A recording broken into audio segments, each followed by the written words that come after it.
આવા સંતાનો માતાપિતાના માટે કોઈ દુશ્મનથી ઓછા નથી હોતા, તેથી ભૂલથી પણ આ 4 કામ ન કરવા જોઈએ। હા મિત્રો, ધરતી પર માતાપિતા ત્યારે જ ખુશ થાય છે જ્યારે તેમના સંતાન સારા લક્ષણોવાળા અને આજ્ઞાકારી હોય, અને હા, પિતા પણ ત્યારે જ લાયક કહેવાય જ્યારે તે પોતાના સંતાનોની યોગ્ય સંભાળ રાખે, તેમનું સારું પાલનપોષણ કરતા હોય તેમજ સારું શિક્ષણ આપતા હોય। મિત્રો, સારા અને સાચા મિત્રો તે જ કહેવાય છે જે વિશ્વાસી હોય, અને એક સાચો મિત્ર તે છે જે એક પત્ની પણ સારી હોય છે, જે પત્ની પોતાના પતિને સુખ આપે છે અને પોતાના પતિને તેના સુખ દુઃખમાં સાથ આપે અને તેનો સાથ ક્યારેય ના છોડે, તેમજ તે પતિ પણ તેના માટે યોગ્ય છે જે પત્નીનું ધ્યાન રાખે, તેનું પાલનપોષણ કરે અને તેની રક્ષા કરે। તો મિત્રો, આજના વિડીયોમાં અમે તમને એ જણાવવા જઈ રહ્યા છીએ કે કયા સંતાનો તેમના માતા પિતા માટે દુશ્મનો જેવા હોય છે, અને વિડીયોની અંતમાં તે પણ જણાવશું કે કઈ 2 વસ્તુઓ છે જીવતા હોય ત્યાં સુધી દરેક માતાપિતાએ પોતાના સંતાનોના નામે ક્યારેય ના કરવી જોઈએ, કેમ કે અમુક સંતાનો ધરતી ઉપર પોતાના માતા પિતાને ફક્ત દુઃખ આપવા માટે જ જન્મે છે।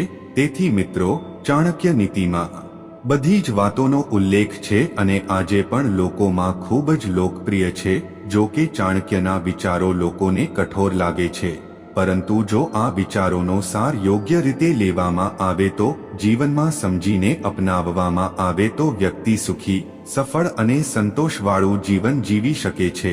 મિત્રો, નીતિ શાસ્ત્રમાં વ્યક્તિના પારિવારિક જીવનથી લઈને મિત્રતા, શત્રુ, પૈસા, વેપાર વગેરે તમામ વિષયો વિશે મહત્વની વાતો જણાવવામાં આવી છે, અને આચાર્ય ચાણક્યએ પણ આવા સંબંધો અને વાતો પર પોતાના મંતવ્યો રજૂ કર્યા છે, જે મુજબ કેટલીક એવી પરિસ્થિતિઓને સમજાવવામાં આવી છે કે જે માતાપિતા તેમના બાળકો માટે દુશ્મન બની જાય છે અને બાળકો તેમના પણ માતાપિતા માટે દુશ્મન બની જાય છે।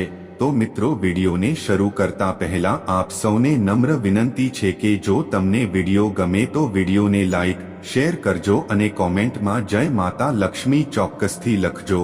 તો મિત્રો, આવો જાણીએ। નંબર 1, જે માતા પિતા પોતાના બાળકોને અશિક્ષિત રાખે છે તે મિત્રો જીવનમાં શિક્ષણનું ખૂબ જ છે, પરંતુ જે માતા પિતા પોતાના બાળકોને અભણ રાખે છે તેઓ તેમના બાળકો માટે દુશ્મન સમાન છે, કારણ કે અભણ વ્યક્તિને તેના જીવનમાં ઘણી બધી મુશ્કેલીઓનો સામનો કરવો પડતો હોય છે, અને ઘણી વખત તો આવા અશિક્ષિત વ્યક્તિઓને કોઈકની સામે લાચાર પણ પડવું પડતું હોય છે।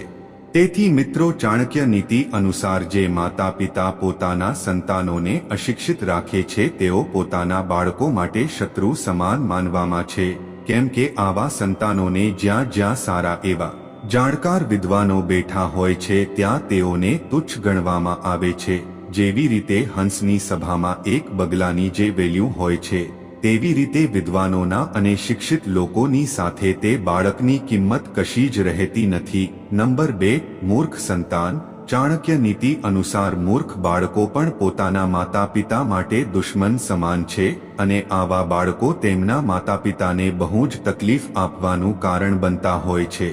તેવી જ રીતે જે સંતાન પોતાના માતા પિતાની આજ્ઞાનું ઉલ્લંઘન કરે છે તે પણ તેના માતા પિતા માટે દુશ્મન છે। નંબર 3, મિત્રો, આચાર્ય ચાણક્ય કહે છે કે જે પિતા પોતાનું ઋણ કે દેવું ચૂકવતા નથી તેના પુત્રનું જીવન તે ઋણને કારણે દુઃખી થઈ જાય છે, તેથી તે પિતા તેના પુત્ર માટે દુશ્મન સમાન છે, જેના પર આ સૌથી વધુ દેવું છે તેવા પિતા। નંબર 4, આ સંસારમાં માતા અને બાળક વચ્ચેનો સંબંધ સૌથી મોટો છે અને માં જ કોઈ પણ સંતાનનું અસ્તિત્વ ગણાય છે, પરંતુ ચાણક્ય નીતિ મુજબ જો કોઈ માતા તેના બાળકોમાં ભેદભાવપૂર્ણ વર્તન કરે છે તો તેવી માં પણ તેના બાળકો માટે કોઈ દુશ્મનથી ઓછી નથી, અને પોતાના બાળકો સાથે ખરાબ વર્તન અને ભાષાનો ઉપયોગ ક્યારેય ના કરવો જોઈએ। તેમજ મિત્રો, આચાર્ય ચાણક્યના મતે બાળકો એક બોલી સાથે માટી જેવા હોય છે, તેથી જે રીતે તમે તેને ઢાળશો તે જ રીતે તેઓ સમજશે। અને મિત્રો, બાળક જ્યાં સુધી 5 વર્ષનું નથી થતું ત્યાં સુધી તેને કોઈ પણ પ્રકારની સમજણ નથી હોતી, તેથી તેને તમે તેમની સાથે પ્રેમથી અને નમ્રતાથી વાત કરશો તો તેઓ પણ ભવિષ્યમાં કોઈ વ્યક્તિ સાથે કે કોઈ વડીલ સાથે કે પછી પોતાના મા બાપ સાથે તેઓ પ્રેમથી અને વિનમ્રતાથી વાત કરશે।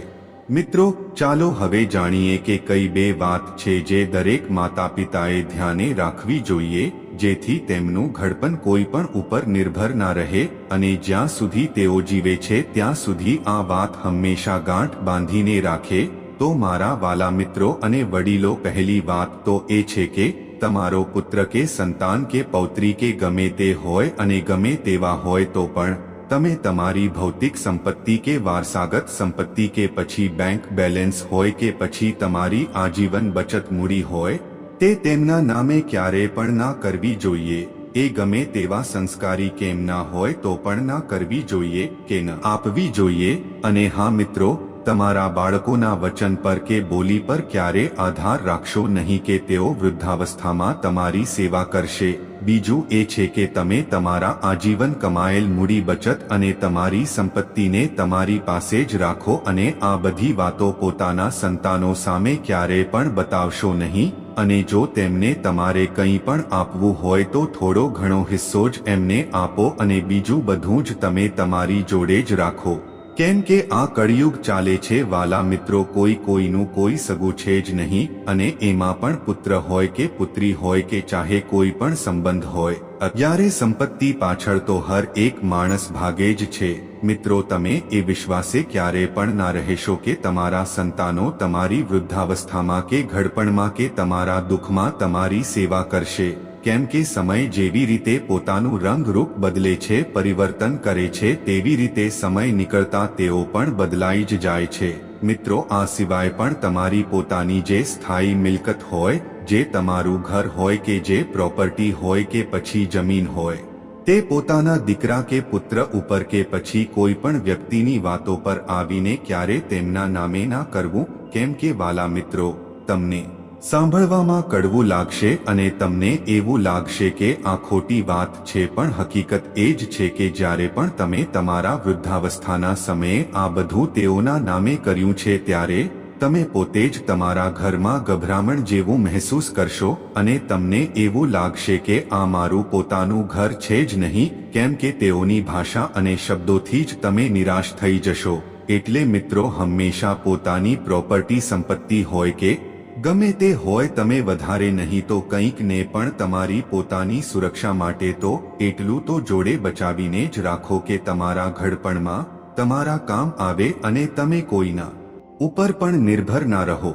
તો મિત્રો, આજનો આ વિડિયો પસંદ આવ્યો હોય તો વિડિયોને એક લાઇક, શેર સાથે ચેનલને સબસ્ક્રાઇબ કરજો અને કોમેન્ટ બોક્સમાં તમારું મંતવ્ય અવશ્ય જણાવજો। અને આપ સૌ સર્વ મિત્રો સગુસર મંગળ રહો અને આપણો પરિવાર હંમેશા ખુશ રહે અને હંમેશા આપશો એકબીજાની સાથે હરી મનને રહો તેવી ભગવાન માતાજીને પ્રાર્થના। તો મિત્રો, ફરી મળીશું એક નવા વિડીયોમાં, ત્યાં સુધી આપ સૌને જય માતાજી, હર હર મહાદેવ।